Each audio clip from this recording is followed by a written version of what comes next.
lesson 2 of our customer lifecycle, we look at engagement. Engagement learning objectives. At the end of this lesson, you will be able to define what is customer engagement, recognize how customer gets engaged through content and functional features, discuss micro-conversions and the metrics used for its measurement, identify how remarketing is an important strategy of engagement.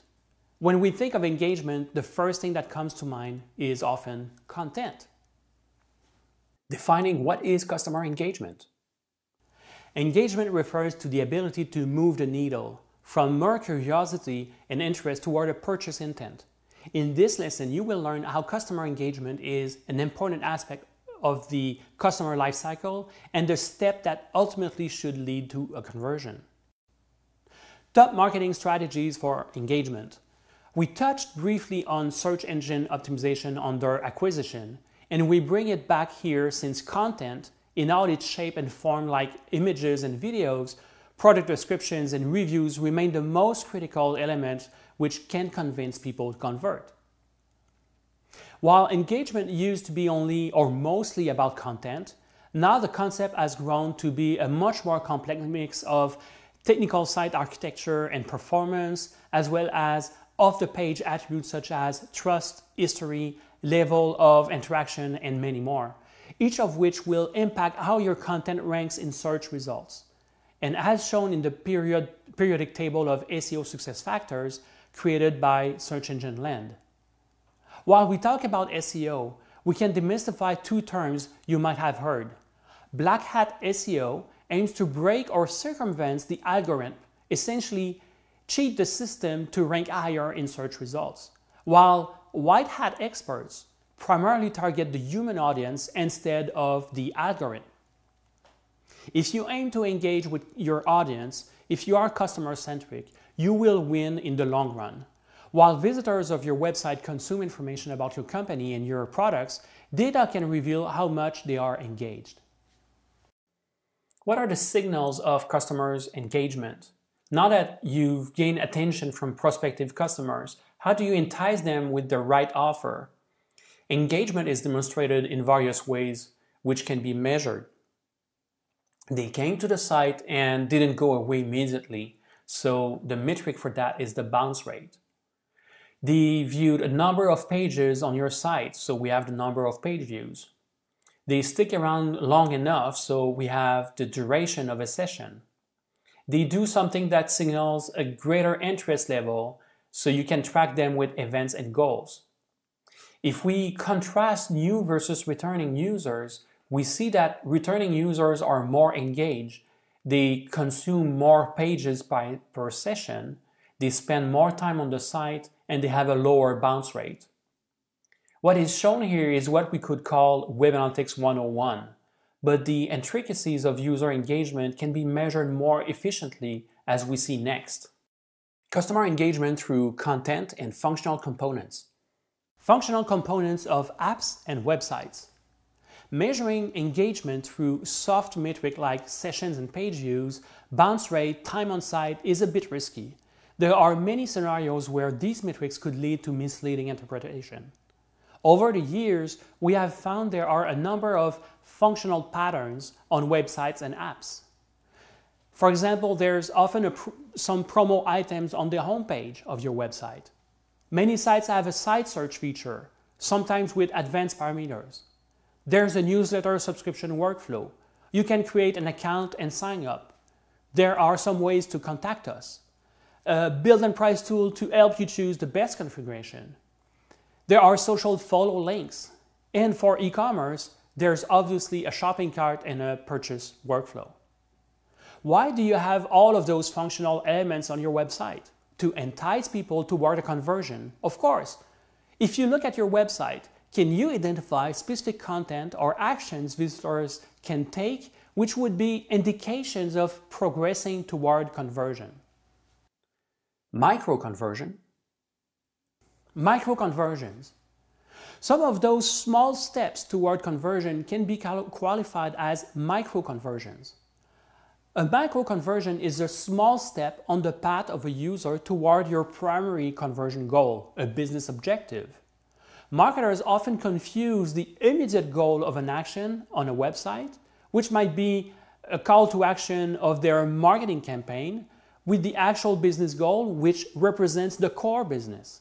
Sometimes campaigns aim to increase results for a micro-conversion, knowing those will eventually lead to an increase in business conversions. Any action that demonstrates positive progress toward an end business goal can be considered a micro-conversion. Sharing a product page link on social media isn't a purchase, but maybe for you it might be considered a micro-conversion because it demonstrates intent. Some examples of micro-conversions are viewing a product page as opposition to just any other page on the website. Signing up for your newsletter might be a good micro-conversion. Creating an account, downloading a white paper, following you on or sharing on social media. And those micro-conversions are often measured as goal completion, completed steps of a funnel, and of course, the conversion rate of those specific activities. The expression in English that can best describe this is moving the needle or making a significant difference. Using your Web Analytics platform, you can look at the goals and measure micro-conversions.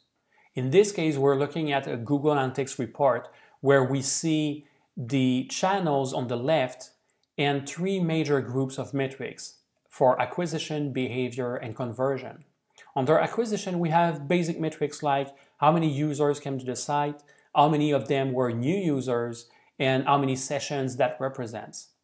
Under behavior, we have the basic metrics of bounce rate, page per session, and session duration. The third group is interesting because we can define a specific goal for what we consider to be an engaged user. In this case, we can contrast and compare different channels' efficiency to actually lead to a desired outcome. If we look again at our acquisition and channel reports, we have identified what are the relevant signals of engagement. You can even define a goal for engaged users. In this example from the Google Merchandise Store, we see actually that organic search brings most users, but somehow referral has the lowest bounce rate, higher page per session, and the longest session duration. The custom defined engagement indicator is the highest. Isn't this interesting? What does it tell us?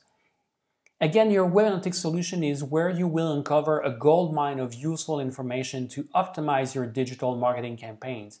Sometimes the engagement can be fairly high before we can even expect a conversion. Retargeting. Retargeting. If you can identify visitors who have accomplished something specific on your site but haven't completed your primary objective, you can remarket to them with a targeted offer on other sites they visit. This powerful marketing tactic leads to a reduced cost per impression, better conversion rates, improved return on investment, more precise targeting of your audience, and cost-effective branding. This can be done through Google Display Ads, for example. Once a specific user action is detected, you can specify the targeting criteria and launch a specific campaign for this audience. You know, when you feel an ad follows you everywhere you go on the web, this is often the result of retargeting. Marketers using this tactic should avoid overexposure and set a maximum exposure or a delay. There should also be a way to identify when the user has converted and stop trying to sell them. Instead, service them or grow the share of wallet. Remember, a marketing campaign should always be tied to desired outcome, which can be measured. Here's a fairly complex example of engagement. Many websites offer some kind of product configurator. Think of mobile phone services, travel, automotive, or as in this case, a super cool off-road vehicles from BRP, the Can-Am Off-Road. For BRP Can-Am, even if you can't purchase online, you can still configure your dream machine. As with the automotive industry, the actual purchase decision is often done online. All that is left is to go to the dealership and confirm your purchase. Consequently, the sales process is now very different for car dealers. Consumers often come in with a very high level of expectations. They want clear answers and are very well informed. Such a process should lead to contact your nearest dealer, save your dream machine, print it, share it, love it. But there's more to this. Have you ever configured your dream car, then realized it was way too expensive? What do you do next? You make compromises. From a marketing standpoint, knowing what I call the last compromise has a huge value, and passing it on to the dealer who will know exactly what to upsell can have a huge financial impact. From this example, the build your own process is a website conversion, the closest point to a business outcome, but obviously the real business conversion is an actual sale. So this concludes the section on engagement. Key takeaways. The engagement lesson key takeaways are: the engagement step of your customer lifecycle is where you need to demonstrate your product or service can answer your product customers, your prospect customers' needs and desires. Mapping the content and functional components of your website or app against personas and the customer lifecycle will help you identify micro-conversion, which demonstrate progress toward conversion. A micro-conversion is a small step on the path of a user towards your primary conversion goal, a business objective. Leverage retargeting to reinitiate the communication with prospective customers who have accomplished specific action, but use this technique wisely.